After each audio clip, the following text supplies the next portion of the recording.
If you're just joining us, part one is up. Let's not waste any time. Let's get right back into it. 36 points and shooting 14 of 20 in game 2 wasn't enough for LeBron to get the dub against the Pacers team. Miami leaned heavily on him as he played all but 2.5 minutes of the game to give the Heat a chance. The goal in game 3 for the Heat was to reassert themselves as the dominant team after game 1 and 2 came down to the wire. LeBron's play in both games was tremendous, minus the 2 turnovers at the end of game 2. He would need some more help, and thankfully help arrived. Off the jump, Bosch gives the Heat 10 points in the first quarter. Haslam doesn't miss a shot and gives the Heat 8 points as well, helping lead the Heat to the highest scoring quarter up to this point with 34 points, while LeBron got off to a slow start with only 6 points in the first. Only down by 6 going into the second quarter, the Pacers would look to turn it up a notch, but Miami truly brought the Heat and continued to cook, beating the scoring output in the first by putting up 36 in the second. Throughout the second half, the Heat would see more players help out LeBron as he would only put up 4 of their 44 second half points, while the Heat continued to outplay the Pacers in a dominant fashion and winning by 18 points by the end of regulation. Miami's up 2-1 heading into game 4, and once again, if you're the Pacers, win this game and you can keep the series even. Create a 3-game series if you win, and it's anybody's again. On the other hand, if Miami can take a 3-1 lead, it's basically over. See, today you might have heard of Frank Vogel as a coach for the Lakers recently. He's got a reputation as a defensive coach, and that held true throughout the series as he continued to make the Heat work to win. If LeBron gets his, but you can slow everybody else down, then you have a chance to win while you work hard and play physical in the paint as the strategy. Roy Hibbert and David West would assist the Pacers and out-rebounding the Heat 49-30 in Game 4. By halftime, this was a 1-point game. Bosch would hurt his ankle in the third, and that gave major concerns with how tough the Pacers' big man had been to deal with already. Thankfully, Bosch would return in the game. Lance would find himself open in the corner at the end of the 3, and y'all know Mike Breen would have been yelling, "Bang!" if he was there for this game. The push and pull continues through the fourth, but LeBron will foul out in the final minute of the fourth, which would seal the deal, and the Pacers would win Game 4. We're back in Miami for Game 5 with the series tied 2-2.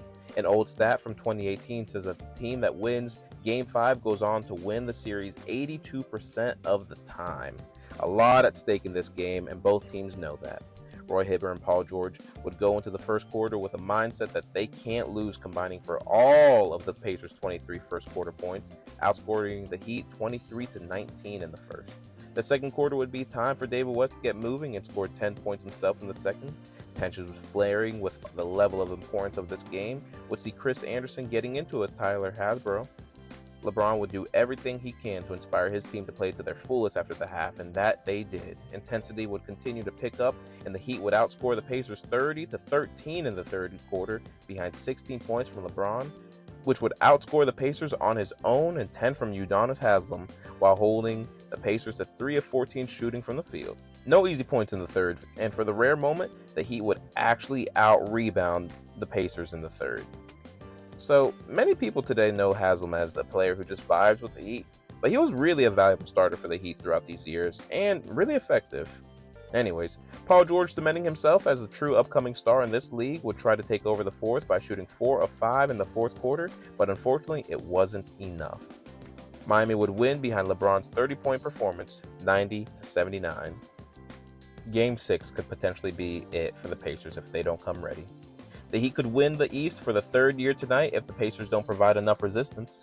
The number of times the commentators acknowledge that we are watching a star in the making in Paul George throughout the series is beyond my recollection. But what I can tell you is that Paul George showed up in Game 6. But he showed up with the rest of the squad as well. Once again, physical play is the name of the game if you're the Pacers, and go grab some boards, right? To no surprise, once again, the Pacers would use those trees in the paint and out-rebound the Heat 53-33.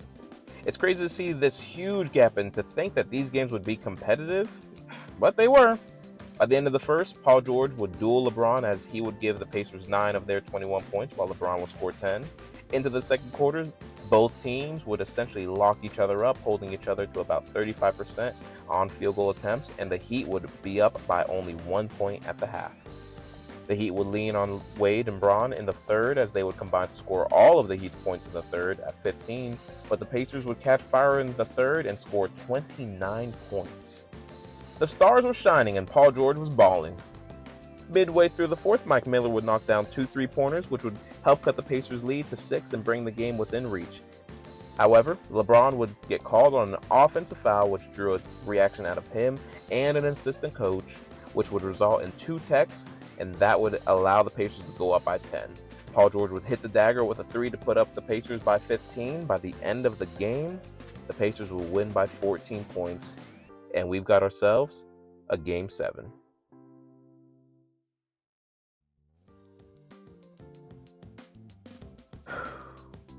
Game 7. Quite possibly the highest pressure any star can see in the NBA is a Game 7.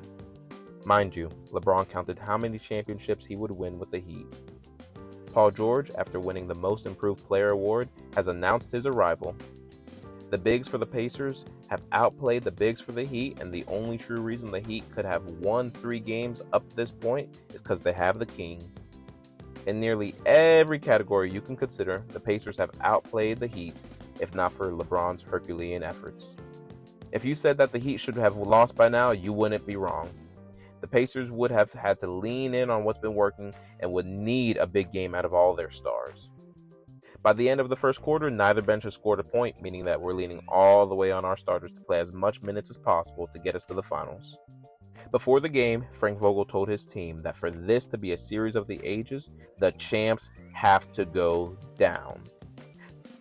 Leading at the end of the first, 21-19, but they can't let it up if they want to advance. However, in the second quarter, Ray Allen would come alive and light them up for 3 threes, getting 10 points, while LeBron kicks it up and ends the half with 18 points. This wouldn't be a big deal if the Pacers were able to keep up and match that intensity. Unfortunately for the Pacers, another rare moment in the series where the Heat would actually win the rebound battle in the second quarter by 7, and would outscore them by 17 in the second quarter. Now, I've highlighted and mentioned how much Bosh had struggled in this series, and at this point it wasn't getting much better, as he only shot 3 of 10 in the first half, while Wade shot 4 of 8. Down at the half had the Pacers coming into the third, forcing shots, and to be honest, bad ones. They'd only hit 6 of 20 as a team in the third, while picking up a lot of crucial fouls to their stars. The Pacers would ignore the foul trouble of Paul George and let him play out the entire quarter, hoping he would be able to inspire a comeback, but in my opinion, Paul George felt more comfortable letting Roy Hibbert and David West keep on trying to dominate down low, just as they have been throughout most of the series. I wish I could make the fourth quarter seem more dramatic than what it turned out to be, but by the time that Paul George fouled out in the fourth with 7 minutes left to go, the Pacers were down by 21. After only playing Wade and LeBron for the first half of the fourth quarter, the Heat were able to let them rest, as they had an NBA Finals to prepare for. LeBron gave the Pacers 32, and Wade brought in 21, with only Ray Allen seeing double-digit scoring from his 10 in the second quarter to close out this series in 7, winning 99-76. LeBron ended up averaging about 29 for the series, with the next leading scorer being D. Wade at about 15. Listen, it's easy to comment on Miami's Big Three because the majority of the time they were a legit Big Three, but there are some clear moments where LeBron's greatness gets taken for granted. I truthfully can't think of a team whose 2 leading scorers had this much of a gap that would go on to compete and win a championship. Although Frank Vogel said that for this to be a series of the ages, the champs must go down, I think it's safe to say that this indeed still was a series of the ages. Thank you for listening, and if you enjoyed this kind of content, please drop a comment, give a like, and subscribe.